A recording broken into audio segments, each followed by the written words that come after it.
So I think we should start with a bit of background, Anupam ji, about financial planning broadly. कि ये topic भी आपको क्यों important लगा, उसके बाद let's start taking some questions. Vandita, language क्या रखनी है? मिक्स? Mix mix. हिंदी मतलब, अगर कोई इशू होगा, आई थिंक सबके लिए हिंदी कंफर्टेबल दिख रही है जो मुझे नाम समझ आ रहा है, बट अगर कोई इशू होगा तो वो टाइप कर देते हैं कि इंग्लिश में बोलिए। So we can keep it mix so that everybody can understand, but Hindi preferred है। तो स्टार्ट विथ तो स्टार्ट करूँगी। तो हाँ हाँ हाँ, बिल्कुल। हम्म। अ, देखिए, फाइनेंशियल प्लानिंग तो ऐसी चीज है जो सबको जरूरत रहती है किसी ना किसी लेवल पे।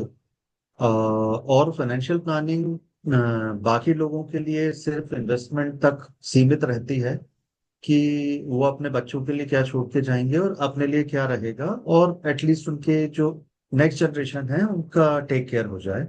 हमारे केस में फाइनेंशियल प्लानिंग प्लानिंग के मायने दूसरे होते हैं। एक तो जो हम थेरेपीज करते हैं, आप इस समय में थेरेपीज भी काफी कॉस्टली हैं।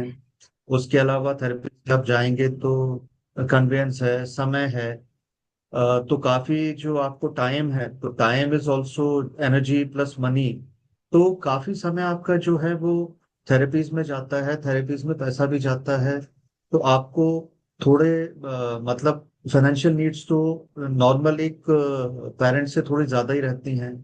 फिर स्कूल में भी अगर कभी स्कूल आपका बच्चे को जब एडमिशन देते हैं तो कुछ स्कूल की कंडीशन होती है कि टिल ही और शी स्टेबलाइजेस एक शेडो टीचर रख लें।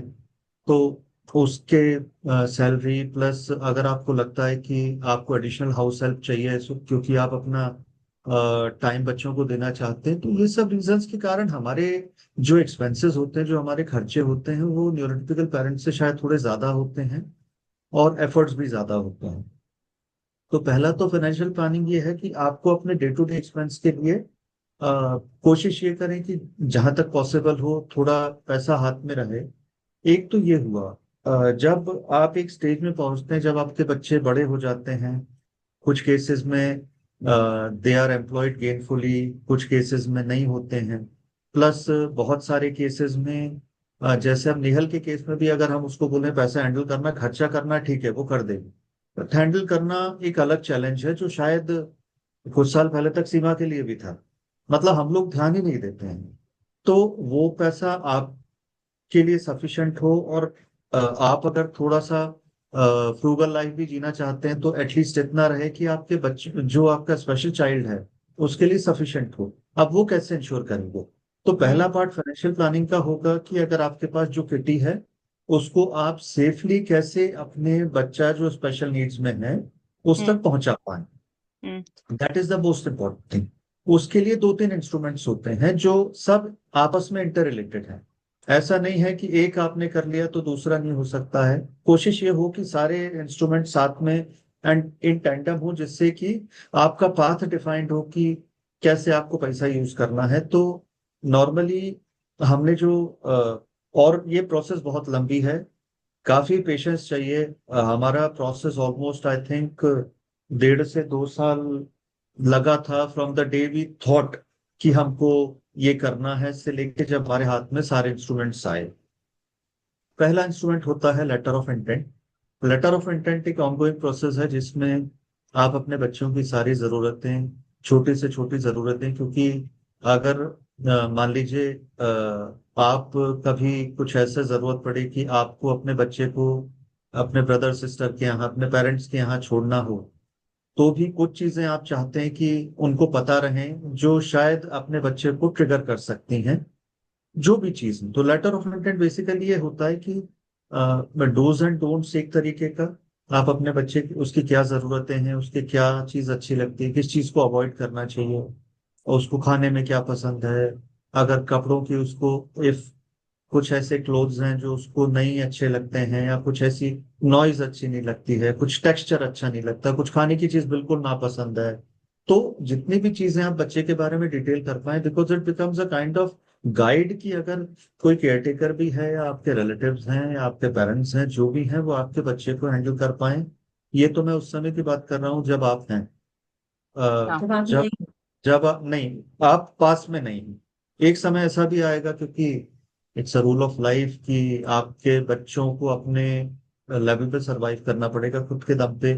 तो उस समय भी ये बहुत हैंडी हो जाता है, क्योंकि इसमें सारी चीजें हमने साउंड कर दी हैं कि क्या क्या है जितनी, और ये it's a kind of unending list जो आप समय समय पे कर सकते हैं। अभी आपको लगा रहे हाँ ये चीज तो हमने लिखी नहीं, तो आपको उसमें नोट कर लें। इसके बाद होता है कि आप अपने बच्चे को फ्यूचर सिक्योर करने के लिए क्या करेंगे। तो उसमें दो इंस्ट्रूमेंट्स हैं, और दोनों लीगल इंस्ट्रूमेंट्स हैं। एक होती है बिल, क्योंकि अगर एक बच्चा है ठीक है आप सब कुछ उसको दे देंगे, बट अगर आपके दो बच्चे हैं जैसे हमारे केस में है, तो विल ये होती है कि अगर आप कुछ डिवीजन करना चाहें वो और विल एक बहुत पर्सनल डॉक्यूमेंट है, जो हमारी फैमिली की जरूरत नहीं है। जरूरत है वो शायद हो सकता है कि किसी दूसरे परिवार की उससे जरूरतें भिन्न हो, अलग। हम्म। तो आप उसमें डिफाइन कर सकते हैं कि क्या किस बच्चे को मिलेगा। ये आपकी कन्वीनियंस पे है, आपकी फ्लेक्सिबिलिटी। अगर आपको लगता है कि आपको न्यूरोटिपिकल बच्चे को ज्यादा देना है, कम देना है, नहीं देना है, आधा देना है, बराबर देना है, जो भी है वो आप कर सकते हैं। विल में आप डिफाइन कर सकते हैं कि कैसे कैसे कोई भी चीज है जो बच्चों में डिवाइड कैसे होगी। उसके बाद ये जस्ट एक छोटा सा है। विल के बारे में काफी जानकारी उपलब्ध भी है, और हमने तो ये देखा है कि विल एक ऐसा डॉक्यूमेंट है जो शायद जितना हम लोगों के लिए जरूरी है उतना ही न्यूरोटिपिकल पेरेंट बच्चों के पेरेंट्स के लिए तो शायद ज्यादा जरूरी है, क्योंकि वहां डिस्प्यूट्स के चांसेस हैं। हमारे केस में भी ये होता है कि कल को आपके दोनों बच्चों में कुछ ऐसा ना हो कि आपका न्यूरोटिपिकल बच्चा है दूसरा, तो उसको लगे कि ज्यादा दिया कम दिया, तो उसको कॉन्फिडेंस पे लेके जो भी है। तो इट इज ऑलवेज बेटर कि कल को कोई लीगल हैसल्स हो जब आप नहीं हैं, और जब उसमें थर्ड पार्टी इन्वॉल्व हो, उससे बेहतर है कि आप अपने लाइफ टाइम में कोई ऐसा डॉक्यूमेंट बना के जाएं जो लीगली एक्सेप्टेबल हो और क्लैरिटी रखता हो। एम्बिग्विटी या कंफ्यूजन जितने हद तक अवॉइड कर सके, it is always better even in our lifes. मतलब हम भी हाँ। जितना इन चीजों से दूर रहें, ये तो विल की बात कर रहे हैं, but otherwise also that is a kind of thumb rule. I have a उसके क्वेश्चन अनुपम जी, जी एक जी क्वेश्चन है मेरा। जी जी। किस एज पे या कितनी जल्दी ये पेरेंट को विल बनाना चाहिए? देखिए, विल एक ऐसा डॉक्यूमेंट है जो आप कभी भी बना सकते हैं। हम लोगों ने तो काफी लेट किया, ऑलमोस्ट जब नेहल 22-23 साल की हो गई थी उसके बाद हमने चालू किया। होना तो ऐसा चाहिए कि आप जितना जल्दी हो सके बना लें, क्योंकि ये डॉक्यूमेंट जो है टिल यू आर देयर कितनी भी बार चेंज हो सकता है। हम्म। ऐसा नहीं है कि आपने एक बार बता दिया तो ठीक है।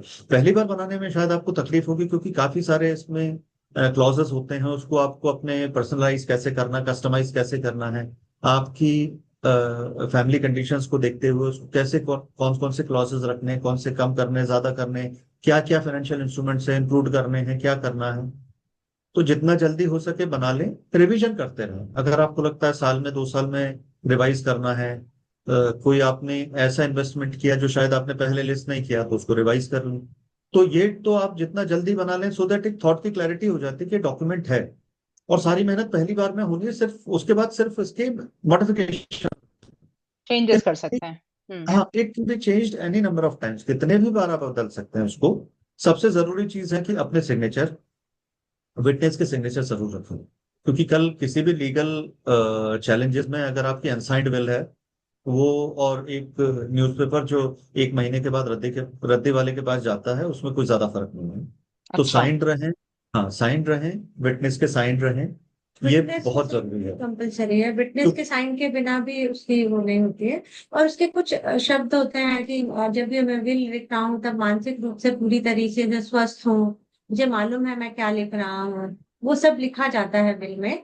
और अगर जैसे अगर आप हस्बैंड वाइफ हैं तो दो विल लिखी जाएंगे। हस्बैंड लिखेंगे कि मेरे, अगर मैं नहीं रहा तो मेरा पूरा वाइफ के पास जाएगा and then she will decide. और अगर वाइफ सिमिलर लिखेंगी कि अगर मैं नहीं रही तो मेरा पहले हस्बैंड के पास जाएगा और उसके बाद फर्दर डिस्ट्रीब्यूशन होगा। तो इस तरीके से क्या होता है कि वी डोंट नो कल को क्या होता है। तो जैसे ही आपके पास असेट्स बन गए, जैसे ही आपको लग रहा है कि हाँ मेरे पास अभी सफिश मेरे पास असेट्स हैं जिसे मुझे डिफाइन करना चाहिए। अगर आप इतने यंग हैं और आपके पास कुछ भी नहीं है तो there is no need to write the will. But अगर एक बार आपके पास असेट्स बन गए, आपके पास पैसा है, देन आप विल लिख सकते हैं। ऐसे तो जैसे आप कम एज के हैं तो नॉमिनेशन से भी लोग काम चल जाता है। लोग नॉमिनेशन, जैसे बैंक में अगर आपके पास थोड़ा ही पैसा है, आपके पास कोई रियल स्टेट वगैरह नहीं है, तो आप बैंक्स में नॉमिनेशन डिफाइन कर सकते हैं। बट अपने बच्चों के साथ प्रॉब्लम क्या है, अगर वो न्यूरो डाइवर्स चाइल्ड है, तो आप उसको नॉमिनेशन में डिफाइन करेंगे तो वो पैसा ट्रस्ट में नहीं जाएगा। मतलब हम्म। अब अगर से वो पैसा उस बच्चे को मिल जाता है आपके जाने के बाद में, तो उसको हम्म। समझ नहीं आएगा कि उसको उस पैसे को कैसे यूज करना है। उसको और उसका कोई मिसयूज भी कोई कर मिस सकता कर है। सकता है, कोई हाँ। उसको मिस कर सकता है कि मुझे प्रॉब्लम है, मुझे पैसे दे दो। मैं आपको एक इंसिडेंट बताती हूँ। हाँ। नेहल को पैसे के लिए फोन करना इतना आसान है। वो एक बार बस से आते थे स्कूल से, सिटी बस से। तो उसके लिए वो पैसे रखते थे अपने पर्स में। एंड वो एक दिन मैंने कार भेज दी, तो कार से आ गए तो बाहर एक बैगर आई ओल्ड लेडी, उसने पैसा मांगा तो इनने जितना भी था सब कुछ दे दिया। तो मैंने इनसे पूछा कि तुमने सब कुछ दे दिया बेटा, मतलब नॉर्मली आप थोड़ा सा देते हो, सब कुछ दे दिया। बहुत कुछ नहीं था बट बच्चे के हिसाब से तो वो ठीक है, वो भी उसका पैसा था। तो मैंने कहा, तो बोलती हाँ, because I was suppose to that was suppose to be spent, तो मैंने वो हम्म। खर्चा कर दिया।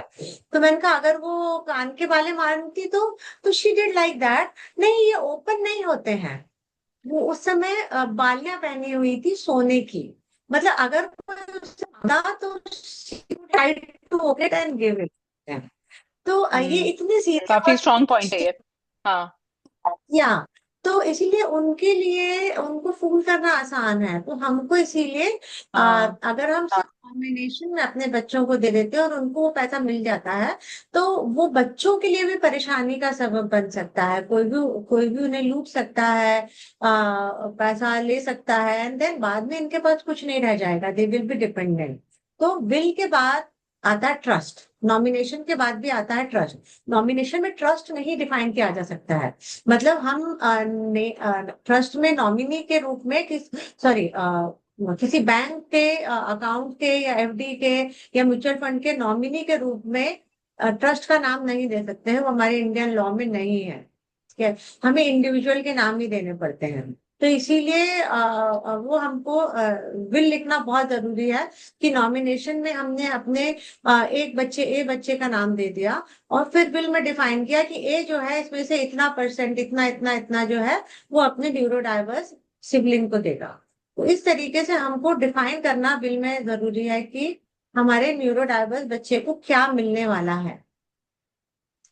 इसमें मतलब एक चीज जो हमने की थी बिल के मामले में कि जो एसेट्स हैं जो थोड़ा डिफिकल्ट टू हैंडल है करना है, जैसे रियल स्टेट है या शेयर्स है, इक्विटीज हैं, तो वो हमने छोटे बिटिया के नाम पे किए हैं। और जो चीजें थोड़ा आसान है हैंडल करने में, जिसको इवन आप डायरेक्टली जो ट्रांसफर हो जाए, विच इज लाइक जो एफडीज हैं या इस टाइप की चीजें हैं जो थोड़ी आसान है, म्यूचुअल फंड्स वगैरह की, एक एसएमएस से वो आपके अकाउंट में ट्रांसफर हो जाते हैं। तो वो चीजें हमने नेहल के लिए रखी हुई हैं। ट्रस्ट में जो है, ट्रस्ट एक ऐसा लीगल डॉक्यूमेंट है जो उसमें प्रॉपर चेक्स काउंटर चेक्स हैं। सिर्फ इनिशियली आपको थोड़ा सा मेहनत इसलिए करनी पड़ती है कि आपके ट्रस्टीज कौन होंगी। नॉर्मली ट्रस्टीज जो हैं वो ऑड नंबर में रहना चाहिए, कि अगर मान लीजिए कुछ डिफरेंस ऑफ ओपिनियन है तो मेजोरिटी से डिसीजन हो सके। और वो ट्रस्टीज ऐसे होने चाहिए जिनको नेहल आपके बच्चे से थोड़ा सा लगाव है, या वो अच्छे से जानते हैं, और आपसे कम एज के होने चाहिए। ये बेसिक चीजें हैं जब हम किसी भी ट्रस्ट की बात करते हैं। ट्रस्ट के बारे में ट्रस्ट एक लीगल डॉक्यूमेंट है। वो आपको किसी लॉयर की हेल्प से ही बनाना पड़ेगा, क्योंकि उसमें बहुत सारे क्लॉजेस होते हैं, जो कि जो कि जैसे जब हमने बनाना चालू किया था तो मैंने उसको मतलब हमारे जो एडवोकेट थे उनको मैंने इतने क्वेश्चन पूछे, क्योंकि मुझे वो बहुत सी लीगल टर्म समझ नहीं आ रही थी।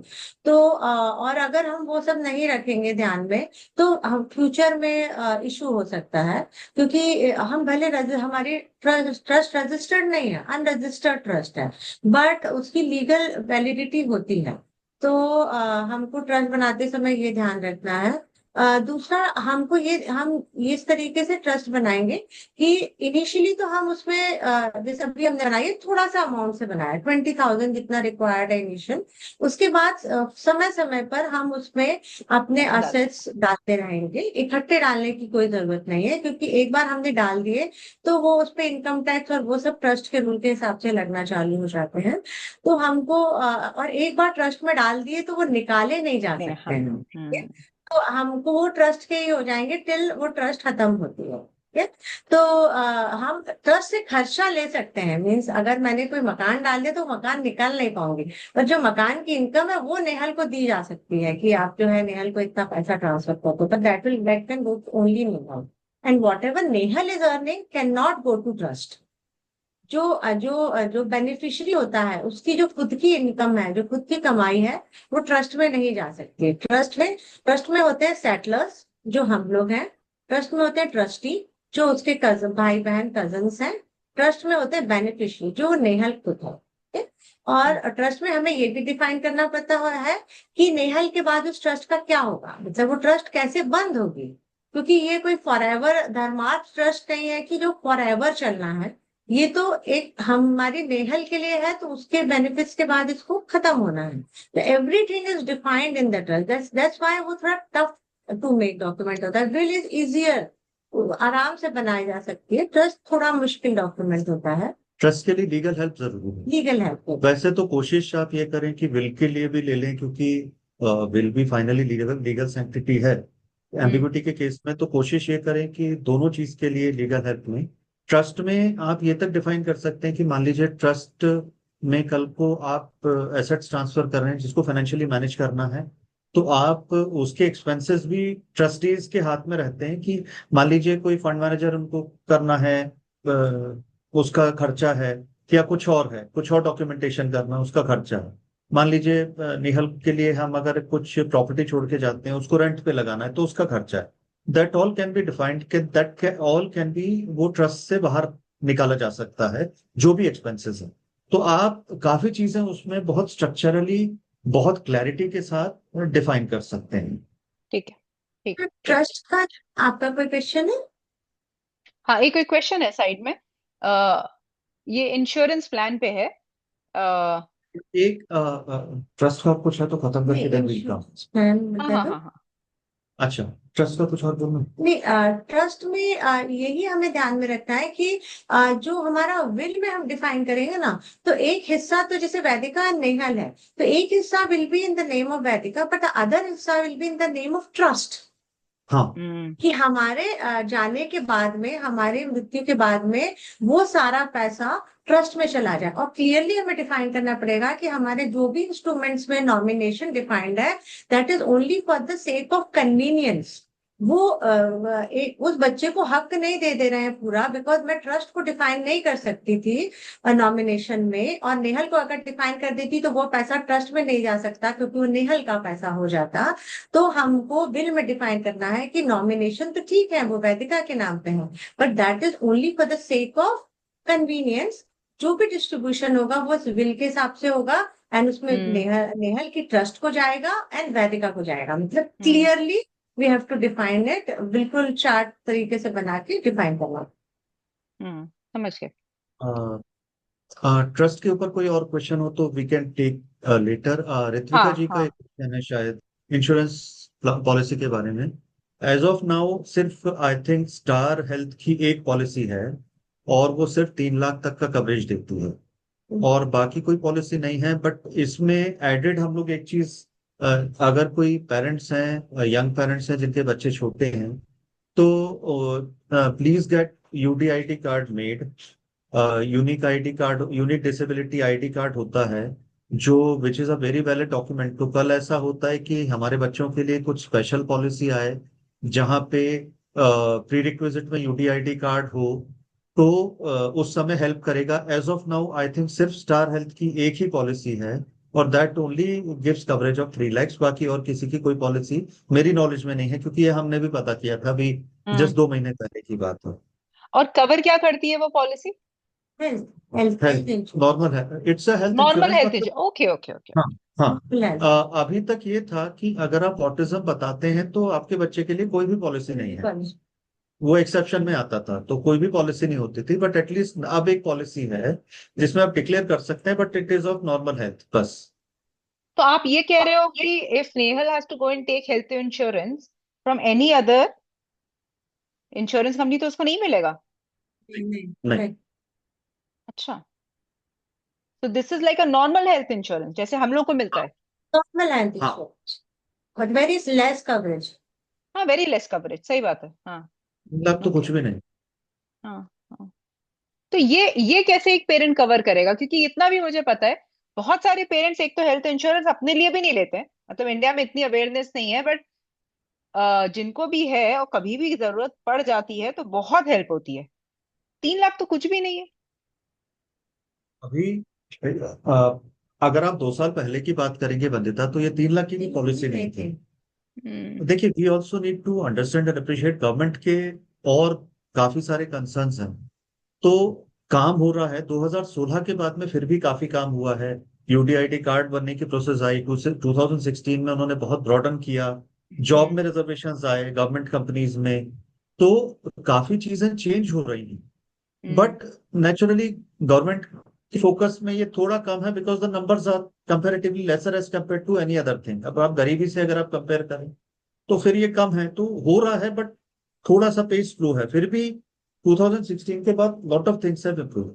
हॉरिजॉन्टल अच्छा। रिजर्वेशन वगैरह आया है, 4% एक्चुअली बच्चों जॉब में रिजर्वेशन है। और प्राइवेट ओके। कंपनीज भी अब जैसे नेहल ईवाई में है, एक और बच्ची हमको मालूम है, शी इज इन सैप। तो प्राइवेट में भी, because they know the capabilities of children who are studied at up to a certain level, तो जॉब भी अगर कोशिश करें तो मिलने की चांसेस हो जाते हैं। समझ गए। हाँ, वो एक इंटरेस्टिंग एरिया है, maybe we can take up that area later, which is about job. तो वो मतलब फिर उसमें बहुत स्पेसिफिक पेरेंट्स आएंगे जिनके बच्चे अभी ऑलमोस्ट 16-18 ईयर्स के हैं। They okay, there is one more question which is around ensuring saving for our autistic child's future, which also prepares them for financial independence if they are able to work. So, how can we ensure saving of our autistic child's future while also preparing them for financial independence if they are able to work? नहीं, I ये think this is something similar to what Seema ji was saying कि वो adult है, वो work कर रही है, but still if somebody is to go, I don't know what is the scene today, but आज भी अगर नेहल को कोई बोलेगा कि ये जो तुम्हारे पास है हमें दे दो। क्या? दे देगी। अगर वो जरा भी रोएगा ना तो ये दे देगी। मतलब उनके लिए फॉर नेहल कोई भी बुरा नहीं है। जैसे हमारे घर में जब हमारी मेड ने चोरी की तो हमने बताया उसने चोरी की, she is not good Nehal. तो नेहल का कहना था कि नहीं वो अच्छी है, वो बहुत अच्छे से बात करती है, she is good, she needed money so she took. उसका मतलब कि अच्छे से बात करो तो इट्स मतलब they can be fooled easily, उनको बुरा नहीं लगता है कोई। तो इसलिए हमको ज्यादा ध्यान में रखना है कि हमको किस तरीके से उनके लिए फाइनेंशियल प्लानिंग करनी है। और अगर बच्चा फाइनेंशियली जैसे इन्होंने लिखा है कि वो काम कर पा रहे हैं, तो और अगर उनको पैसा समझ में भी आ रहा है, तो हमको उनको छोटे छोटे इंस्ट्रूमेंट्स में इन्वेस्ट करना, पहले जैसे बैंक में साथ में ले जाना, और किस तरीके से उसको खर्चा करना है। बेसिक पहला तो है स्टेप की हाउ टू स्पेंड मनी, क्योंकि अर्न मनी में इन्हें पता नहीं लगता है, बैंक में सीधे पैसा आ रहा है तो they don't get that feel. But जब वो कुछ स्पेंड करते हैं ना देन दे गेट फील। तो फिर क्या सस्ता है क्या महंगा है, हमने क्यों ये लिया है, क्यों हमने बी ऑप्शन नहीं लिया है। इस तरीके से उनको एक पैसे का वो सिखाना है। अच्छा, हमारे बच्चों को अगर हम बहुत ज्यादा डरा देते हैं ना कि नहीं नहीं ऐसे पैसा खर्चा नहीं करो, तो वो वैसा उसको वैसे ही फॉलो करने लगते हैं फॉर एवरीथिंग। मतलब परिस्थिति वाइज बदलते नहीं है, फिर वो जरूरत भी होगी ना तो वो पैदल चले आएंगे कि नहीं नहीं मम्मी ने कहा था पैसा बचाना है तो आई टू टेक अ कैब। ठीक है? समझ तो गए। वो उनको डिस्टिंग्विश नहीं कर पाते हैं। तो हम्म हमको हार्डलाइन व्यू कभी भी नहीं लेना है, थोड़ा फ्लेक्सिबल व्यू रखते हुए कि ठीक है कभी बुद्धू बन जाते हैं तो बन भी जाएं थोड़ा बहुत, हम्म हम्म एंड देन उससे कुछ सीख लें। एंड हमको ऐसे इंस्ट्रूमेंट्स में इन्वेस्ट करना है जो कि हम उनके लिए आसान हो, जिसके लिए आपको बाहर से हेल्प मिल पाए। मीन्स आपके लिए कोई प्रोफेशनल हेल्प, जैसे आप अगर आप म्यूचुअल फंड्स में कर रहे हैं तो आपके लिए बाहर हेल्प मौजूद है जो आपके बच्चे का फंड मैनेज कर पाएगी। तो हम्म आपको ऐसे आप रियल एस्टेट खरीद लो, अब वो आप चले जाओगे तो वो मकान किराए पे नहीं चढ़ा पाएगा, चढ़ाएगा हम्म, तो खाली नहीं करवा पाएगा। तो ऐसे easy to manage financial assets आप समझ गए। लीजिए हम्म जो कि बाहर से सपोर्ट मिलके वो उसको मैनेज कर पाए। इसमें ना एक छोटा सा हम लोगों ने, this is our personal experience what we have done. Nihal की सैलरी एक पर्टिकुलर अकाउंट में आती है, तो हमने उसका एक दूसरा अकाउंट खुलवा दिया था जिसमें उसका जीपे एक्टिवेट किया है। और वो अकाउंट में हम सिर्फ इतना रखते हैं कि अगर वो नुकसान भी हो जाए तो दिक्कत नहीं है। जैसे 5-10,000 रुपीज उसमें रहते हैं, तो Nehal if she wants to spend, कभी कैंटीन में कुछ खाना है, कभी कुछ इधर, कल जैसे फ्रेंड्स के साथ गई थी, तो खर्चा वर्चा करना वो हो जाता है। तो एक ये जस्ट एक छोटा सा हाँ तरीका। हाँ, दैट्स अ गुड टिप। हाँ। हाँ। तो डैमेज हुआ, डैमेज अगर होगा भी तो वो उतने में लिमिट हो जाएगा या, वैसा। एंड तो एक एक मेरा क्वेश्चन है before we go to the other questions, that what if बच्चा सिंगल है and parents are not there. अब वो बच्चे को कैसे पता कि मेरे नाम पे विल भी है या कुछ ट्रस्ट भी है? How does the child now know, या आपको कैसे पता चलेगा कि हमारे बाद जो भी इसको बता रहा है वो सब सही बता रहा होगा? देखिए, अगर वो सिंगल चाइल्ड है ना, तो आपको जैसे अपन तो लकी है कि इंडिया में है, we have good family support. आपको फैमिली को उसके उसमें इन्फॉर्म रखना पड़ेगा कि भाई ये हमारा जो है, हमारे बच्चे का हमने इस तरीके से मैनेज किया हुआ है, ये कागज आपको यहाँ मिलेंगे और ये डिटेल्स आपको यहाँ मिलेंगे। आपको आपके किसी ना किसी को तो आपको उसके समझ पीछे गए। खड़ा रहना चाहिए पड़ेगा। होगा एक। ठीक है हाँ, एक ठीक है, ट्रस्ट अंडरस्टूड। बनाएंगे तो ट्रस्ट बनाने के लिए आप एक्सटर्नल वो भी हैं, मतलब जैसे हमने बोला ना ट्रस्टी कि घर परिवार के लोग हैं, आप प्रोफेशनल ट्रस्टीज भी रख सकते हैं, वो हाँ ऑप्शन भी अवेलेबल हैं। जैसे जैसे ये बड़े बड़े इनके ट्रस्ट होते हैं जो फाइनेंशियल हाउसेस के ट्रस्ट वगैरह होते हैं, तो उसमें बाहर के ट्रस्टी होते हैं, घर परिवार के तो इतने होते नहीं हैं। तो वो ऑप्शन भी अवेलेबल है कि आपके पास अगर कोई नहीं है तो आप एक्सटर्नल ट्रस्टी अपॉइंट करेंगे। और फिर आपको एक बंदा तो चाहिए जो आपके बच्चे को ये सब ब्रीफ कर सके कि भाई ये तुम्हारे लिए है। वो नहीं समझ समझ गए। पाएगा, इतना कोशिश करें कि बहुत उसको समझा लें तो वो घबरा हो जाए। या बाध्यता जो ट्रस्ट बनाने के पीछे एक ये भी रहता है कि मान लीजिए अगर आपने प्रोफेशनल ट्रस्टीज रखे हैं और एक आपके घर का कोई है, तो उसको मालूम है कि आपके बच्चे की जरूरतें क्या हैं, आपके जाने के बाद उसकी लाइफस्टाइल मेंटेन करने के लिए जो भी है, ही विल इंश्योर। अच्छा, दूसरा एक मैं बाकी सारे पेरेंट्स को ये बता, मतलब जस्ट फॉर इंफॉर्मेशन, कि ट्रस्ट ऐसा नहीं कि उनको फुल टाइम करना है। वो ट्रस्टीज बन के अपना काम कर सकते हैं। कभी कुछ जरूरत है, मान लीजिए एवरी मंथ कुछ देना है या कुछ डिसीजन लेना है, तब उनको कन्वीन होने की जरूरत है, और वो भी वीसी पे हो जाता है। ठीक है ठीक है, हमारे तो मतलब तभी सारे मिलने की जरूरत है, वरना ऑनलाइन भी ये डिसीजन लिया जा ऑनलाइन हो सकता है। जाता है। हो हाँ। जाता है, मेल पे सब कुछ हो जाता है। हाँ, तो हम लोगों ने अभी जैसे अकाउंट खोलना था, पैन कार्ड बनाना था, उसके लिए रेजोल्यूशंस लगते हैं, फॉर्म पे सिग्नेचर लगते हैं, तो वो सब हमने उनके पास भेज के करवा लिए थे। तो ऐसा समझ कोई गए भी काम नहीं है कि उनको, मतलब ट्रस्टीज को ये आप बता दें कि ऐसा नहीं है कि उनको सिर्फ यही करना और बाकी उनको कुछ नहीं करना है। समझ मतलब गए। It along with their regular work schedule schedule ये भी कर सकते हैं। ऐसा कुछ रोज रोज उस पे देखने की जरूरत नहीं। हाँ तो ठीक है एक ठीक है ठीक। क्वेश्चन है, what financial planning can we do from very early age of an autistic child. इसमें हमको बस ये ध्यान में रखना है कि आपको एक किटी बनाते चलना है, मतलब क्योंकि जब आपका बच्चा छोटा होता है, आजकल इतने थेरेपी ऑप्शंस हैं और इस कदर माँ बाप को वो किया जा रहा है, फाइनेंशियली ड्रेन किया जा रहा है कि आपके पास कुछ बचता नहीं है। तो आपको ये भी ध्यान में रखना है, लॉन्ग टर्म गोल भी ध्यान में रखना है। तो कुछ परसेंटेज ऑफ पैसा आपको अपने बच्चे के फ्यूचर के लिए रखना है। उसके लिए अगर आपके थेरेपी कॉम्प्रोमाइज हो रही है, तो आप ऐसा कर सकते हैं कि वो थेरेपी खुद सीख लें और घर पे कराएं। तो आपकी बॉन्डिंग भी बेहतर हो जाएगी, आपका आने जाने का खर्चा भी बचेगा।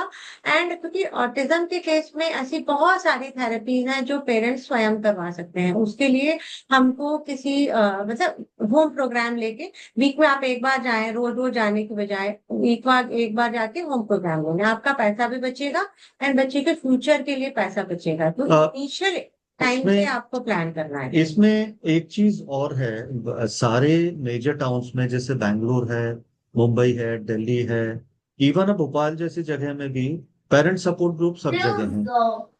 तो उस केस में क्या होता है कि काफी सारे आपके डाउट्स जो हैं वो पेरेंट्स ही सॉल्व कर देते हैं। हम्म।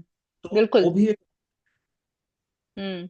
मतलब आज सीमा को अक्रॉस इंडिया से फोन आते हैं कि ये प्रॉब्लम हो रही है, छोटा बच्चा है, बड़ा बच्चा है, तो कहीं ना कहीं आपको ऐसे पेरेंट्स मिल जाएंगे जो बिल्कुल। आपको हेल्प कर सके। टाउन अगर आपको पेरेंट सपोर्ट ग्रुप वहां लोकल में नहीं है तो किसी ना किसी का नंबर कहीं ना कहीं से मिल जाता है। नहीं, हमने हम भी लोग बहुत ये। है हाँ। उस चीज का। जब नेहा छोटी थी तो हमको भी बहुत से पेरेंट्स ने ऐसे ही गाइड किया। तो बिल्कुल। ये बात शायद मैंने अनुपम जी को बोली भी थी कि हमने जब इतने 3 साल में यही सीखा, इसीलिए हमने वो ऐप में ना पेरेंट सपोर्ट नेटवर्क ही बना दिया, जो आयुर्वेद की ऐप में, कि बस जाओ ऑनलाइन और एक दूसरे से बात कर लो, क्योंकि बहुत सारी चीजों के लिए आप नहीं जा सकते डॉक्टर के पास, पैसा भी खर्च होता है और इतना वक्त भी नहीं दे पाते हैं वो। अच्छा। तो राजेश जी, आप मुझे दिख रहे हो, बहुत सारे और पेरेंट्स भी हैं, जरूरी नहीं है कि मैं ही क्वेश्चन पूछूं और साइड में जो लिखे हैं आप अनम्यूट करके भी पूछ सकते हो, टाइप भी कर सकते हो। अगर आपको पूछना है तो आप हाथ उठा दो या अनम्यूट कर दो, जैसे भी। अच्छा, आप अनम्यूट करिए, म्यूट पे हैं अभी आप। हाँ, पूछिए। सर वही बच्ची के बारे में पूछना था, उस दिन भी बात हुई थी तो मैं बात करना चाह रहा हूँ कि जो है उसके लिए कोई थेरेपी वगैरह कोई आइडिया बता दिया जाए कि उसको मैं ताकि भी कर सकूं। राजेश जी, कितनी बड़ी बिटिया है आपकी? जी कितनी बड़ी है बिटिया आपकी अभी? सर 6 ईयर 5 मंथ की है अभी हमारी। अच्छा। जी और अब सर हमको बोल सर हमको बोल रहे। लेट में पता चला, क्योंकि हमको ये सब कोई दिक्कत नहीं थी। बड़ी बेटी एक हमारी है 8 ईयर की है वो, उसमें कोई दिक्कत नहीं हुई। ये जिस टाइम पैदा हुई थी उस टाइम सर रोई नहीं थी।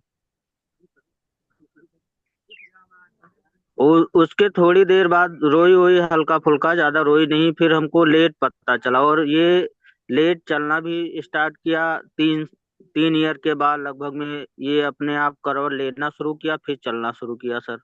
हमने काफी प्रैक्टिस इसके बारे में किया, अपने आप घर पे ही करवाया, तो जाके कुछ ना कुछ रिस्पॉन्स हमको मिला। और उसके बाद में ये अब बोलने में सर इसको प्रॉब्लम फॉलो करती है, कुछ बोलो वो उसको फॉलो करेगी। बेरा की जांच हमने कराई, वो सब सारा नॉर्मल है सर। अच्छा, पैरानॉर्मल है उसका? जी बेरा नॉर्मल है। और वो नकल ज्यादा करती है। जो हम्म। कुछ हम जैसे हम करना चाहते हैं तो जो हम करेंगे वो देख के साइड में बैठ के वही करना शुरू कर देगी, स्टार्ट कर देगी। रिपीट करती है। वो रिपीट तो करती है, और इकोलिनिया कुछ बोलते लेना हैं होता उसको। है तो इशारा करती है सर, उंगली दिखाती है। हम्म। तो मैं और थोड़ा राजेश। बैकग्राउंड देती हूँ, मैं अनुपम जी, जीवा जी, आपको थोड़ा जी। बैकग्राउंड देती हूँ। राजेश जी जिस मीटिंग की बात कर रहे हैं, तो क्योंकि हम लोग हर हफ्ते किसी एक्सपर्ट को लाते हैं, तो लास्ट वीक हमारी एक एक्सपर्ट आई थी, बहुत ही सीनियर लेडी थी वो, जो स्पीच पैथोलॉजिस्ट भी थी और बीसीबीए भी थी, मतलब बिहेवियर थेरेपिस्ट भी थी। तो आई थिंक उस टाइम शायद राजेश जी की उनसे बात हुई थी, तो इसलिए इनको लग रहा है कि वही सेम डिस्कशन आपको पता है। तो तब भी वो यही समझना चाह रहे थे कि क्या करें। तो राजीव जी, अभी अनुपम जी एंड सीमा जी का एक्सपीरियंस रहा है, वो एक्सपीरियंस के बेसिस पे जरूर आपको टिप देंगे एज अ पेरेंट। अगर आपको कुछ फाइनेंशियल गाइडेंस भी चाहिए, वेल ट्रस्ट वो भी आप पूछ लेना, बट ये भी वो बता देंगे क्योंकि उन्होंने, उनका एक्सपीरियंस है तो वो शेयर करेंगे। जी, मैं बस ये चाह रहा हूँ कि उसको क्या आइडिया, क्या थेरेपी दिया जाए कि बोलना वो स्टार्ट करे। राजेश जी, सबसे पहले तो उसको स्पीच थेरेपी तो आप करवा दीजिए। और स्पीच थेरेपी नॉर्मली ऐसा होता है कि अगर आप वीक में एक बार जाएंगे और थेरेपिस्ट से ये बोल दें कि हम कैसे कैसे उसके बात साथ करवा। करवाएं, क्या क्या करवाएं, आप साथ में बैठेंगे तो आपको भी काफी कुछ समझ में आ जाएगा कि उसको कैसे। और आप तो हिंदी भाषी हैं, तो थोड़ा थोड़ा जी अगर वो बोलती है तो जी, मम्मी बात। पापा बोलती है। अच्छा, आप अगर कोशिश करें, अगर बारह खड़ी की प्रैक्टिस करा सके ना, तो वो भी उससे बहुत फायदा होता है। प्रोनाउंसिएशन जी बेटर होता है, थोड़ा गला खुलता है। जैसे अपन का की कुकू बोलते हैं, तो वो भी करा सकते हैं आप घर पे। सर, वो बाकी कहने, अगर कुछ बोलते हैं, अगर उसको कहने को बोलेंगे तब नहीं कहेगी वो, बट अपने आप मम्मी पापा बोलेगी सर। अगर कहें और हाँ। कुछ करें, जैसे कहें बेटा ताली बजाओ तो ताली बजा देगी, अगर कहें बेटा पापा को तो पापा नहीं कहेगी, मम्मी नहीं वो कहेगी। हमारे बच्चों के साथ जब वो छोटे होते हैं तो यही दिक्कत होती है, क्योंकि उनको उनका इसीलिए तो वो हमसे अलग है, इसीलिए तो हम बोल रहे हैं कि उनको ऑटिज्म है। तो उसके लिए जो होती है ना, आप जब जाएंगे थेरेपीज कराएंगे तो बिहेवियरल थेरेपी भी होती है, जिसमें वो किस तरीके से बच्चे से आपको बात करना है सो दैट वो आपकी बातें फॉलो मान सके, वो किस तरीके से अपनी चीजें आपको बता सके। वो जो थेरेपिस्ट होते हैं बिहेवियरल थेरेपी में, वो आपको वैसा गाइड करते हैं। और अब वो फिर हमें दिन भर घर में पढ़ना पड़ता है। मतलब कि वो अगर हमें बताएंगे कि आपके बच्चे को पहले फिंगर पॉइंटिंग सिखाना है कि चीजों को पॉइंट करें, तो हमको फिर दिन भर उसके साथ वही करना पड़ता है कि चलो बिस्किट ऊपर रखा है, फिंगर से पॉइंट करते हैं, वो उठाते हैं। तो जैसे आपने बताया कि वो पॉइंटिंग कर रही है, तो अभी उसको आपको बहुत सारे गेम होते हैं अलग अलग जो आपके थेरेपिस्ट आपको बताएंगे खेल खेल में। वो खेल खेल में उसको इन्वॉल्व करके आपको जो है बोलना सिखाना पड़ेगा। ऐसा नहीं कि उसको बोलने में गले में कोई तकलीफ है, उसको बोलने का मन नहीं है, उसको बन नहीं रहा है कि कैसे हमें एक्सप्रेस करना है उसको। वो बन नहीं पा रहा है कि मैं मुझे कैसे मतलब आप क्या चाह रहे हैं और मुझे बिल्कुल कैसे करना है, या वो क्या चाह रही है वो आपको बताए। उसके लिए ही ये सारी थेरेपीज होती हैं। अगर आप थेरेपी नहीं कराएंगे तो उसकी प्रोग्रेस बहुत कम होगी। और आप अगर होम प्रोग्राम लेंगे और थेरेपी कराते जाएंगे, आप और आपके परिवार वाले, उसकी मम्मी, उसके नाना नानी, जो भी आपके दादा साथ में दादी। रहते हैं, दादा दादी, अगर सब मिलके जो थेरेपिस्ट बता रहे हैं वो फॉलो करते रहेंगे तो बहुत अच्छी प्रोग्रेस मिलेगी। क्योंकि उसकी सर आवाज है, वर्बल नहीं है लकीली। पर जी, उसको सर हमने थेरेपी, सर हमने उसकी 5 या 6 मंथ कराई उसकी थेरेपी, लेकिन कुछ रिस्पॉन्स उससे नहीं मिला। जितना बेटर हम यहाँ अपने आप उसको जो जानते थे वो सिखाए, बिल्कुल। वहाँ हमको बताया गया, रा, उतना हम्म रिस्पॉन्स वहाँ नहीं मिला सर हमको। राजेश जी, मैं आपको वही रिपीट करूंगी जो पिछली बार वाली एक्सपर्ट ने बोला। स्पीच में दिक्कत नहीं है। जी अभी सीमा जी ने जो बोला बिल्कुल वही बात उन्होंने बोली। बिहेवियर जी किस जी तरह से जी आपको, वो तो मैं वो आई थिंक हम ट्राई कर रहे हैं कि शायद अगले एक हफ्ते में वापस उनको बुलाएंगे तो वो एक सेशन बिहेवियर पे ले लेंगी। तो वो जी जो वो जी बोल रहे हैं ना सीमा जी, कि आप एक बार आपको सीखना पड़ेगा, फिर आप घर में वो कराते रहो, आप या आपके परिवार वाले। तो ये जी मैं, जी इस पे मैं वापस आऊंगी आपके पास, हमें हफ्ते भर का 10 दिन का, जब वो खाली होंगे या कोई और बिहेवियर थेरेपिस्ट खाली होगा तो एक बार उनको बुला लेंगे। तो जी जी ये सवाल का आपको हेल्प होगा। आ, जी है अच्छा, ना। इसमें एक चीज और मैं ऐड करना चाहता हूँ। आज जी मान लीजिए हम लोग भी हैं, और अगर हम लोगों को नहीं मालूम है कि हमको सामने वाला बोल रहा है वो हमको क्यों करना है और उसकी हाँ जरूरत जी क्या है, तो हम भी हाँ नहीं करेंगे। हाँ, नहीं करेंगे। आप हमारे बच्चों बिल्कुल का तो छोड़, अगर आप कुछ चीज मेरे को करने को बोल रहे हैं और मेरी इच्छा नहीं है या मेरे को समझ में नहीं आ रहा कि आप क्यों बोल रहे हैं, इससे क्या फायदा होगा, तो मैं भी नहीं करूंगा। बिल्कुल तो बिल्कुल। बिहेवियर थेरेपिस्ट ये यस समझाती हैं कि या यस। आप कोई ऐसी चीज देखें जो उसको पसंद है। मान लीजिए जी स्टार्ट करने का आप ऐसा कर सकते हैं, मान लीजिए उसको पसंद है कि उसको बाहर घूमने जाना है, तो आप कोशिश करें कि बेटा अगर ऐसा करोगे तो हम थोड़ा 2 मिनट के लिए बाहर चलेंगे। या उसको गाना सुनना पसंद है, तो ऐसा करोगे तो गाना। शुरू में थोड़े से आप ऐसे करने की कोशिश करें जो उसको पसंद है। अगर कभी आपको इनिशियली कुछ चॉकलेट देके या कुछ चिप्स देके भी हो रहा है तो करिए। धीरे धीरे बच्चा बच्चा जब समझने लगेगा कि कुछ करने से कुछ मिलता है तो उसके बाद आप, हमने बहुत नेहल के साथ एक ट्रिक की थी कि शुरू में तो हमने चॉकलेट या चिप्स वगैरह दिया, उसके बाद हम उसको हाथ पे एक स्टार बना देते थे पेन से या स्केच पेन से, हम उसको एक स्टार चिपका देते थे। तो वो उसके लिए एक मोटिवेशन हो गया, एक ये कि अगर आप कुछ करोगे तो ये अच्छा होगा आपके साथ में। तो आप थोड़ा वो भी ट्राई कर सकते हैं कि उसको जो पसंद है उसको आप अपनी एक्टिविटी से लिंक कर दो। जी। एक क्वेश्चन है राजेश जी, एक क्वेश्चन पूछा है जोआश तुरई ने। वो है भी आई थिंक शायद स्क्रीन पे, वो चाहे तो सामने से भी पूछ सकते हैं। Can autism child go to normal school? हमारी बिटिया तो पूरा नॉर्मल स्कूल में ही पढ़ी हुई है शुरू से। देखिए, नॉर्मल स्कूल में बच्चा जा सकता है। उसके लिए थोड़ा बच्चे को तैयार करना पड़ता है, थोड़ा माँ बाप को तैयार होना पड़ता है, थोड़ा स्कूल को तैयार होना पड़ता है। जैसे जब ये बच्चे को आपको थोड़ा सिटिंग स्पैन बढ़ाना पड़ेगा। वो स्कूल में अगर भागेगा तो ये ध्यान रखिए कि नॉर्मल स्कूल में कोई भी आपके बच्चे के लिए एक्स्ट्रा एफर्ट लेने के लिए तैयार नहीं है। ठीक है, हम्म। तो आपको आपके बच्चे को वहां के लिए तैयार करना पड़ेगा कि उन्हें डिस्टर्ब नहीं करे। They are not much bothered कि बच्चा पढ़ाई में कैसा कर पा रहा है इन छोटी classes. They are much bothered कि वो पूरी क्लास को डिस्टर्ब तो नहीं कर रहा है। और दूसरी मम्मियां ये शिकायत तो नहीं ला रही है कि उसने हमारे बच्चे को हिट किया या कुछ किया। तो पहला तो ये आपके बच्चे को आपको तैयार करना पड़ेगा। दूसरा, आपको खुद तैयार होना पड़ेगा। अगर आप स्कूल से बहुत ज्यादा एक्सपेक्टेशन रखेंगे और रोज जाके शिकायतें करेंगे स्कूल में, तो स्कूल आपको एंटरटेन नहीं करेगा। एंड वो एक बार नेगेटिविटी चालू हुई तो आपके बच्चे को सफर करना पड़ेगा। तो आपको भी एक्सेप्टेंस देना पड़ेगा कि हाँ, आप ये मान लीजिए कि अब बहुत बड़ा स्कूल ने हम पे वो कर दिया है कि हमें एडमिशन दे दिया, अभी तो बस हम आपकी बात मान के चलेंगे। आपको आपके बच्चे को खुद पढ़ाना पड़ेगा। सही ये बात है। बिल्कुल मत सोचें हम्म। कि वो स्कूल से कुछ पढ़ के आएगा, या स्कूल हम्म। में वो सिर्फ जा रहा है सोशली फिट होने के लिए। सोशली वो बाकी दुनिया में हो सके वो चीज स्कूल से सीखेगा। वो स्कूल से पढ़ाई नहीं सीखेगा। अगर आपका बच्चा सीख रहा है तो बहुत बड़ी बात, नहीं तो वो नहीं सीखेगा। इसमें एक चीज बिल्कुल। और जो हमने किया, क्योंकि हम्म। हम लोग भी पेरेंट्स हैं तो हम हमारे एक्सपीरियंस से शेयर कर सकते हैं। हम हमेशा स्कूल में जाके हम टीचर्स को पूछते थे कि हम्म। मैम हम और क्या कर सकते हैं। हम्म। मतलब हमने ये नहीं बोला कि आप हमारे बच्चे के लिए क्या कर सकते हैं, हमने हमेशा पूछा कि हम हम्म। क्या कर सकते हैं आपके हिसाब से, हमको नेहल के साथ किस चीज पे वर्क करना चाहिए। हम्म। हमने हमेशा ये बोला है कि हम क्या करेंगे। और स्कूल से कांस्टेंट टच में रहिए कि हम्म। एवरी 15 डेज या एवरी वीक या जैसे भी आपको लगता है जाके पूछिए कि ये है। और अगर उन्होंने कुछ आपको बोला है कि आप अपने बच्चे के साथ थोड़ा इस पे काम कीजिए तो प्लीज सिंसियरली कीजिए। वो बहुत बिल्कुल बड़ी स्टेप है कि अगर उनको लगा कि आप पॉजिटिव हैं तो आपसे ज्यादा पॉजिटिव वो हो जाएंगे। करेक्ट है। मेरे को नए पेरेंट्स दिख रहे हैं यहाँ पे अभी।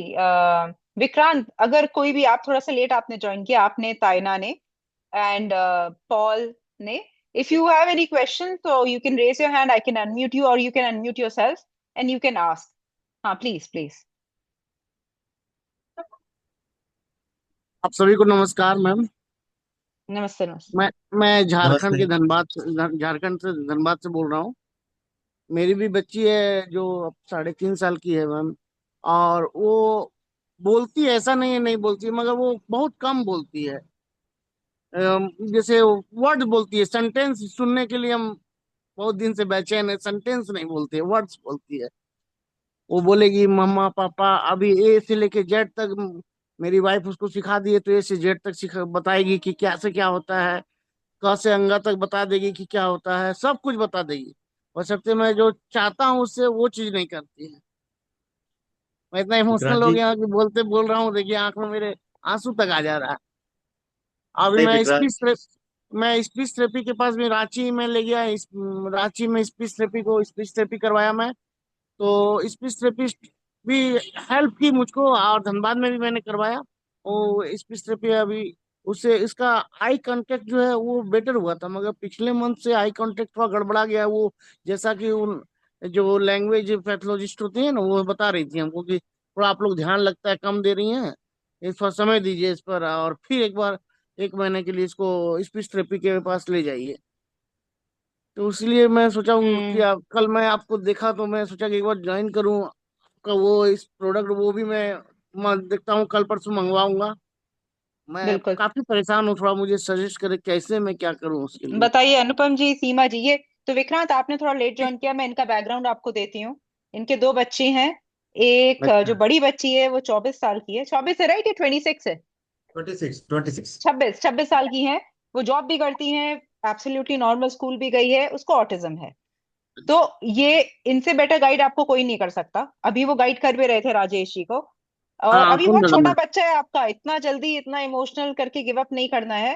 पर हाँ, मेहनत ज्यादा है, ये मैं बात मानती हूँ आपकी। नहीं, और दूसरे का देखता हूँ मैं ना तो बहुत ही लगता है कि क्या मेरा, क्या मेरे साथ क्यों ऐसा हो रहा है। दूसरे का बच्चा देख रहा विक्रांत हूँ जी, कि वो 1 1.5 साल में विक्रांत बोल जी, रहा है विक्रांत बच्चा। जी, विक्रांत जी, 1 मिनट मेरी बात सुनिए। जी अंकल बोलिए। दूसरे हमारी बिटिया ने पहला मीनिंगफुल शब्द 4 साल की उम्र में बोला था। शब्द। शब्द। अच्छा। मतलब नहीं, उसने शब्द तो पहली बोल बार, रही है। हाँ, हमारी बिटिया ने 4 साल में बोला था। आज वो लोकल से खुद सफर करती है, मुंबई में ऑफिस जाती है, लौट के वो आती बहुत है, बड़ी बस में कंपनी में ट्रेन जॉब में करती सफर है। करती है। हम्म। तो ये आप इतने जल्दी मत परेशान होइए। एक चीज आप हमेशा ये सोच के रखिए कि जी। आपके बच्चे आपको जितना अनकंडीशनली बिना किसी रिटर्न के प्यार करेंगे ना, वो कोई नॉर्मल बच्चा भी अपने माँ बाप को नहीं करता है। हाँ, तो वो ये है। बहुत बड़ी बात है। दूसरा क्या है ना कि थोड़ा सा शुरू में आप जब जैसे अभी काम करना की शुरुआत करेंगे ना, तो आप कोई भी फील्ड लीजिए। हम भी जब हमारी पढ़ाई हमारी शुरू हुई थी, तो शुरू में हम लोगों को समय लगता है कुछ भी चीज सीखने में। दूसरा ये है ना कि हमको मालूम रहता है कि हमको आज से 10 साल 15 साल बाद नौकरी करनी है, तो हम उस हिसाब से काम करते हैं, उस हिसाब से पढ़ाई करते हैं। हमारे बच्चों को थोड़ा सा ये एक ऑटिज्म का ये पार्ट है कि उनको बहुत सारी चीजें उस तरीके से नहीं समझ में आती जिस तरीके से हमको आती हैं।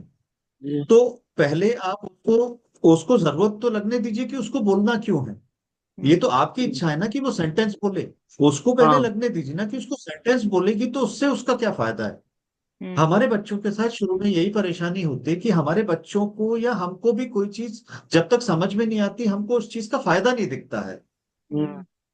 तो थोड़ा उस मेहनत, थोड़ा स्पीच थेरेपी कीजिए, बिहेवियर थेरेपी कीजिए। बहुत सारी चीजें हैं जो हम हिंदी भाषी लोग घर पे कर सकते हैं। जैसे मैं राजेश जी को भी बोल रहा था कि हमने तो निहल को शुरू में 12 खड़ी कराई, कक्का किकी कुक्कू, तो उससे क्या होता है ना कि गला खुलता है।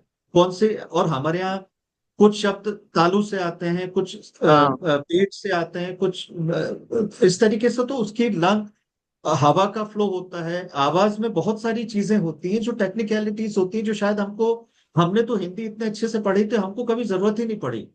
तो हम्म। ये चीज कराएंगे ना तो बच्चों का थोड़ा गला भी खुलता है। फिर थोड़ा उसको ना कोई ऐसी चीज से लिंक कर दीजिए जो उसको पसंद है। उसको टीवी, मतलब गाना सुनना पसंद है, या नहीं, उसको जैसा कि टीवी स्पीच थेरेपिस्ट ने पसंद है। बताया हमको कि इसको टीवी और ये स्क्रीन टाइम इसका 0 रखिए, क्या तो ऐसा जरूरी है? नहीं। स्क्रीन टाइम जीरो रखें। पर आप क्या कर सकते हैं ना, स्क्रीन टाइम जीरो रखने के साथ में आप उसको एज अ बच्चों को थोड़ा सा मोटिवेट करने के लिए भी कर सकते हैं कि अगर आप बिल्कुल। अच्छे से करोगे तो हम आपको 2 मिनट के लिए देखने देंगे, हाँ। कोई दिक्कत नहीं हाँ। है। आज हम बिल्कुल। और आप भी अगर हमारे हाथ में रहे, बिल्कुल।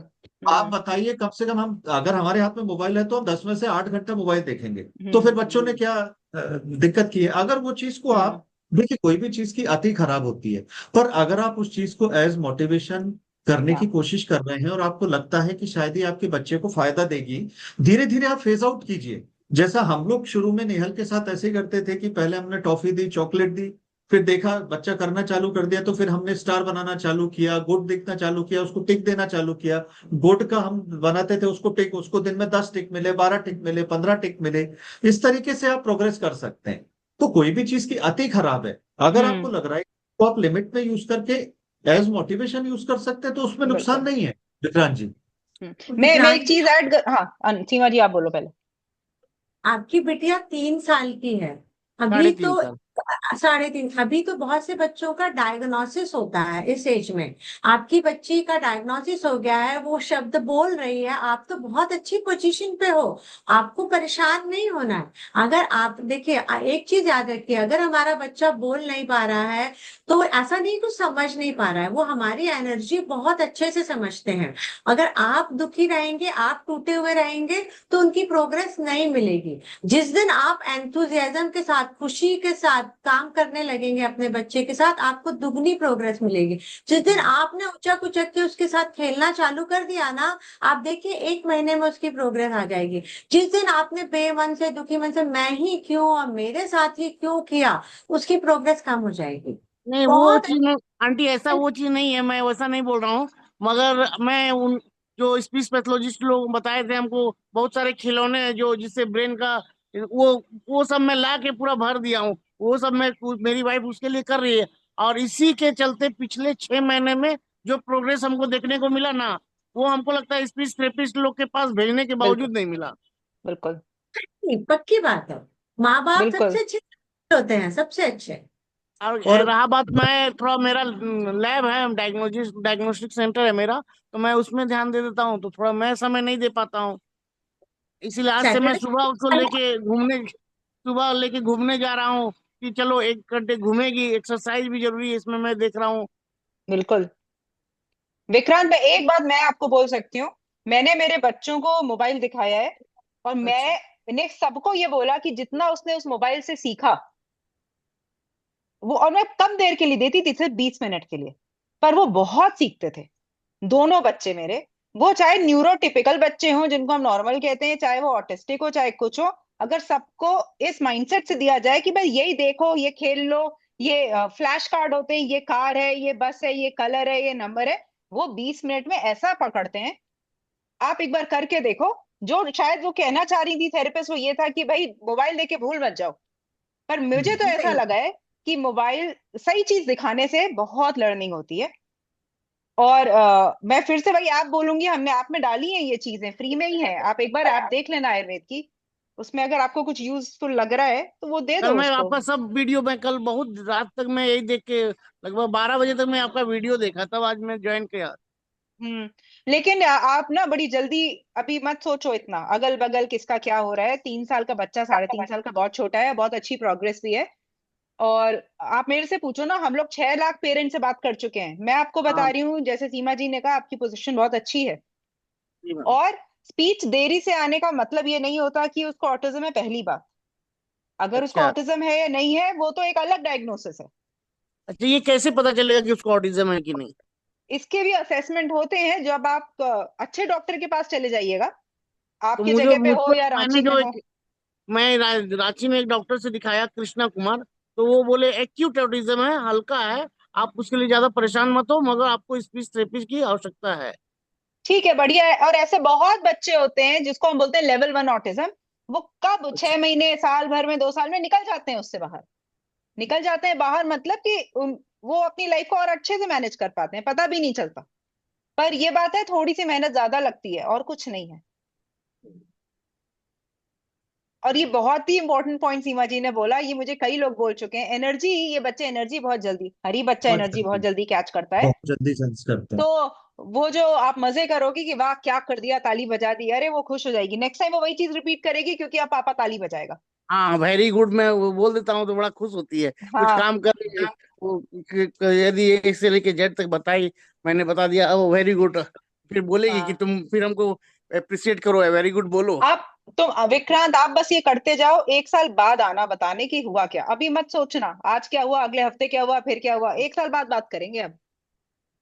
ये है मेरी बिटिया। अच्छा। नहीं, हाय। नहीं रेस्पॉन्स नहीं करती, यही चीज ना है, रेस्पॉन्स नहीं बाय करती। कर दो, बाय कर दो, कर दिया उसने बाय रिस्पॉन्स। बाय करो बेटा, बाय करो। उसने कहा मुझे बात ही नहीं करनी, मैं जा रही हूँ। हाँ। चलिए विक्रांत जी, मैं अभी आपको म्यूट कर रही हूँ। एक किसी ने हैंड रेस करा है, उनका क्वेश्चन ले ठीक है लेते मैम, हैं। हाँ जी, ठीक। Thank you. एक लास्ट क्वेश्चन है, ताइना आप अपना क्वेश्चन बताइए please. Uh, I'm from Bangladesh. Okay, I actually try to explain my problem. My daughter is 7 years, 7+, 7 years, 6 months. She has autism. I don't know her level because in our country, actually, there is not a proper assessment, about us. I don't want to go that side. Actually, recently, I'm facing a severe behavior problem. She has had some behavior problem before, but I could overcome those. But this one I could not, because it actually started from her 4+ when she was 4+. From there, but I use so many stories. That is her eating habit. She frequently wants to eat.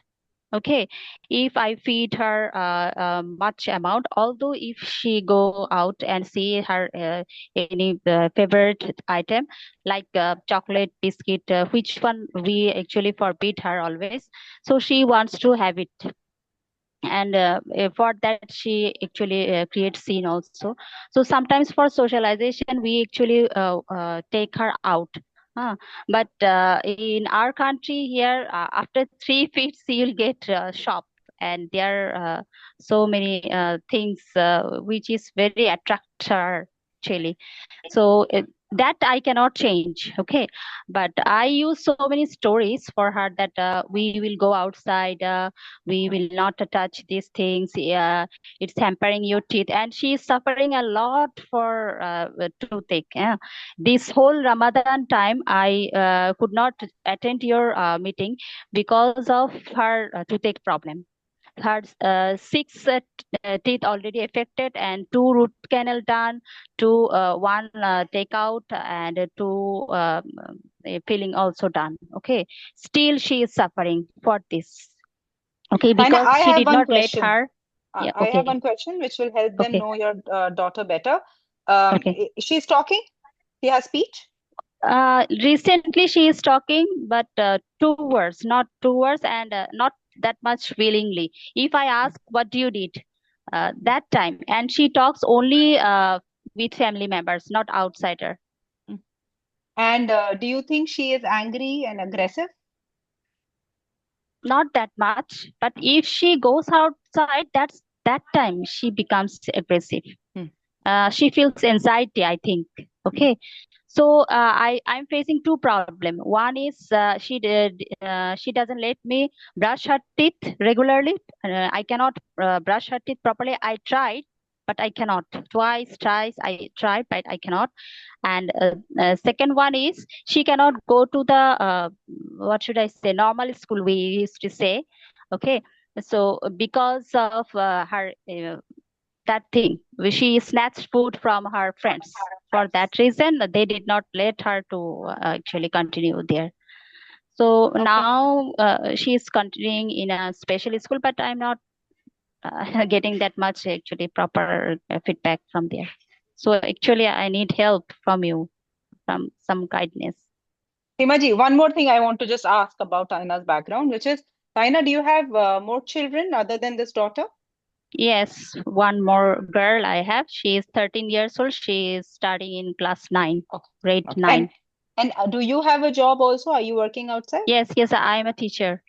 Okay. And when your daughter, when you're in school, where is your daughter? She also go to school at that time, but Okay. 2 hours she stay with my mother. 2 Okay, got hours. it. Seema you take this over. I'm sure you can manage it. Actually, for brushing, it means she has a sensory issue. So that can reduce with the occupation therapy. And we have so many oromotor kits available. Online also many are available. So you can try them. Like she's not allowing you to brush, but then maybe she'll allow you, maybe she'll be ready to choose some items which will be there in those kits. So with that, the sensitivity of the mouth will reduce, and then she will allow you to brush your her teeth. And regarding eating problem, uh, as you are mentioning, it is there for many years. So you may require to take. She may require to take some medication for that because it's there for many years now. It is settled in her behavior. And you tried social stories. Social story Psy- Psychologist, right? psychologist I will think help. you should meet a psychologist also, because eating when she is eating for such a long time, there might be something which is triggering her. Yeah. So Yeah. you need Calming to, effect, this calming effect, and because Yes. of eating disorder, her tooth is, she's that having, is tooth problem is there. That is one thing, but because of eating disorder, she is getting that panic attacks, meltdowns also whenever you are taking her out, because she has to restrain herself from going to that shop or stealing the things or taking the things. So if you will attack only on at present only on her eating disorder, her behavioral issues will also settle down. And now Yeah. she is maturing her pervert. What is puberty. puberty? She's 7 years old only. See, she's 7 years old. Seven. Okay. So it will increase with time. So this is the time when you need to attack on it. Yeah. So Yeah. you can try that because Yeah. with that it will settle. Many of your problems will settle. Yeah. All our behavior issues Yeah. will come. If behavioral issues will come, language will come. Mm. So I'll that's way. just add, Seema ji. So Taina, based on my experience with parents, this is a sensory concern. So to calm, like Seema ji said, eating is calming her down. It is not her choice.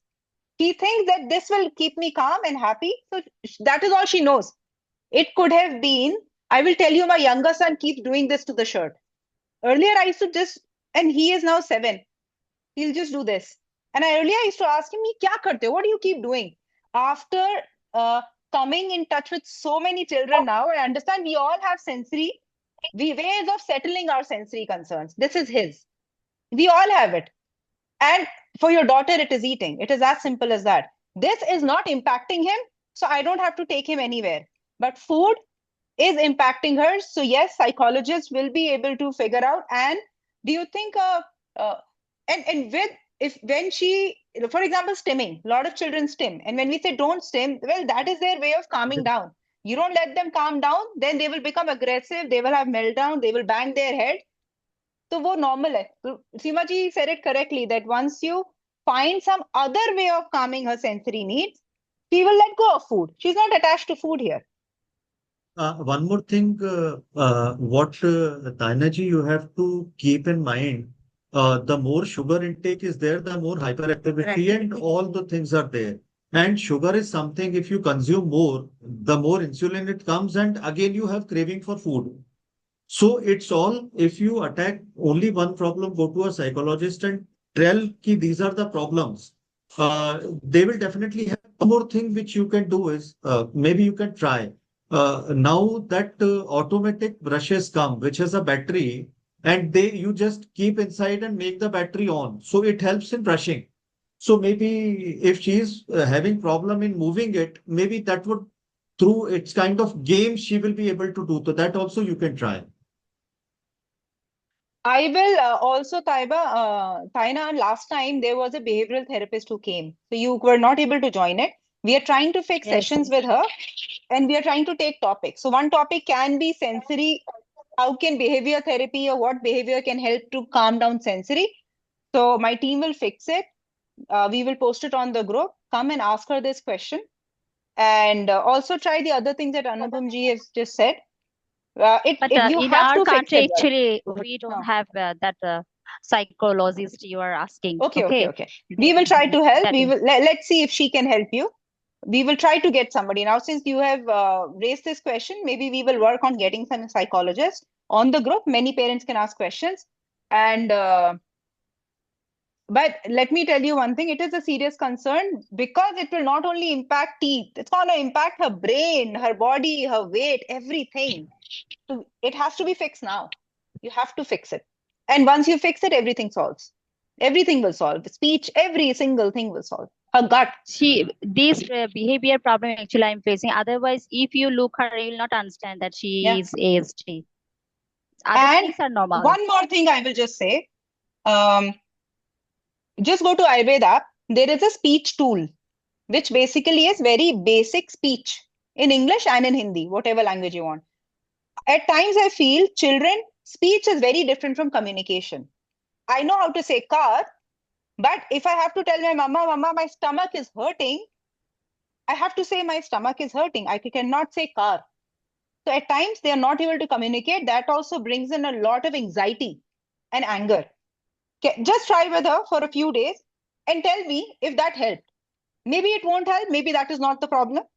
But now since you're saying that she is not talking a lot, I want you to give that to very, very simple. It just has flashcards.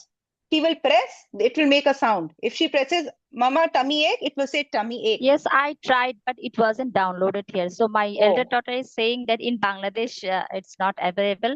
She gave me another one, or another alternative. I tried. Try something else. That's okay. Try whichever you get, so that she's able to communicate her emotions. That's very important. Okay, but I will make a note of it. We will try to get somebody next time. सीमा जी, अनुपम जी, कुछ add करना है तो कर दीजिए, otherwise हाँ. Just only one thing which I want to tell all the parents who have joined. We have to really work hard with our children. You just think that if you have both neurotypical kids, you have different set of challenges. For bringing up either a special ability child or a neurotypical child, both are difficult in different aspect. वो दोनों के तरीके अलग होते हैं, difficulty दोनों में होती है. तो आपको मेहनत हर तरीके से करनी है, आप चाहे यहाँ करें या वहां करें. तो और सबसे बड़ी बात है कि जैसा सीमा ने बोला, आज हमारे यहाँ ये है कि सीमा, हम नेहल जहाँ काम करती है, जहाँ से वर्क फ्रॉम होम है तो ऑफिस करती है, या जहाँ स्टोन पेंटिंग करती है, वो हमारे घर से मतलब दूर से दिखता नहीं है, पर सीमा के बेल बजाने के तरीके से उसको समझ में आ जाता है कि मम्मी को माइग्रेन है.